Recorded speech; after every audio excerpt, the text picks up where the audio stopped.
मुख्य परीक्षा की तैयारी करना चाहते हैं परंतु किसी सोर्स पर रिलायबल नहीं हो पा रहे हैं, सबसे पहले खुद से क्या करना चाहिए ये प्रश्न अपने आप से पूछिए। पाठ्यक्रम उठाइए, प्रीवियस ईयर का प्रश्न पत्र उठाइए। प्रीवियस ईयर का पेपर आपकी मदद करेगा ये जानने में कि किस किस टॉपिक से कैसे सवाल पूछे जाते हैं, तब आपका पढ़ना आसान हो जाता है। जैसे उदाहरण के तौर पर मैं आपको समझाऊं कि आप पत्रलेखन का प्रश्न सॉल्व कर रहे हैं तो आपको पता चलेगा कि प्रश्न लेखन के सवाल बनते कैसे हैं। आपने शासकीय, अर्धशासकीय, आदेश, तार लेखन या परिपत्र पढ़ तो लिया है, लेकिन आप जानते ही नहीं कि इनके फॉर्मेट के अलावा इनसे जब सवाल बनेंगे तो कैसे बनेंगे। यूपीपीएससी आदेश का सवाल कैसे बनाता है, शासकीय पत्र का सवाल कैसे बनाता है, अर्धशासकीय पत्र का सवाल कैसे बनाता है। आपको सवाल की भाषा पर एक पकड़ बनानी पड़ेगी। जैसे शासकीय और अर्धशासकीय पत्र में अंतर स्पष्ट करते हुए लिखित प्रारूप बनाइए, और दूसरा सवाल शासकीय और अर्धशासकीय पत्र में अंतर स्पष्ट करते हुए प्रारूप बनाइए। आप बता सकते हैं कि ये दोनों सवाल भिन्न भिन्न है या एक ही है? क्या इन दोनों सवालों के लिए एक ही उत्तर लिखा जाना चाहिए? क्या आप समझते हैं कि लिखित प्रारूप और प्रारूप में क्या अंतर है? ये केवल प्रीवियस ईयर के क्वेश्चन पेपर्स ही आपकी मदद कर पाएंगे। ध्यान रखिए, हिंदी व्याकरण और आलेखन ये आपकी परीक्षा में आपके जीएस की गलतियां ढकने का काम कर सकते हैं। इस पेपर में 100 से अधिक अंक 150 में आसानी से मिल जाते हैं।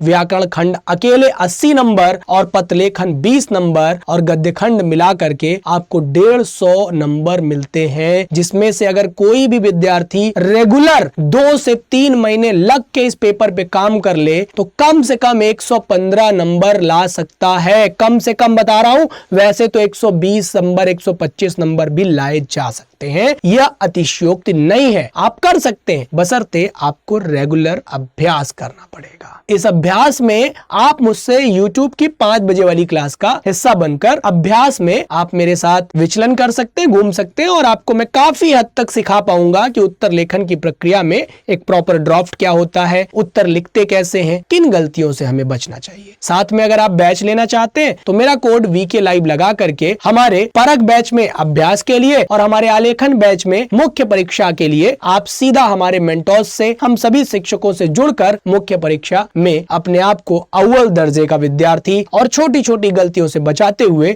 सफलता तक पहुंचा सकते हैं। तो स्वागत है, और साथ में मैं कहना चाहूंगा कि आप सभी के लिए शुभ दीपावली। आपके लिए ये दीपावली शुभ हो, अगली दीपावली आप नौकरी के साथ मना रहे हो। धन्यवाद।